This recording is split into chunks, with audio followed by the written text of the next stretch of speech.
it's very difficult to explain to people who don't know it. But to be a Jew has nothing to do with what do I believe, but it has to do with how I behave.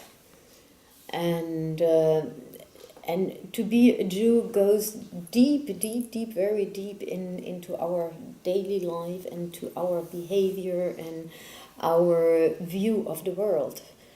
And to think about what you eat, for example, that was always very important for my mom. She went on her bicycle very far to go to the little market to get fresh vegetables and things straight from the farmers. So that food was always very important to us, and good food, real food, I mean. And there was always this music, and in this music there were more stories than she was able to speak out.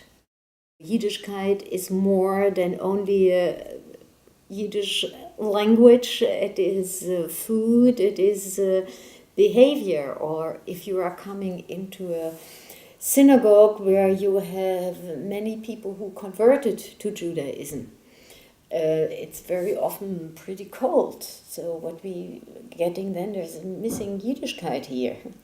How bring you in Yiddishkeit? How can you explain it? I don't know how to explain it. It's a mixture of way of life, a mixture of food, culture, music. It's in all terms. So Yiddish helped me a lot to stand strongly on my very special Jewish legs here in the middle of Jewish Germany.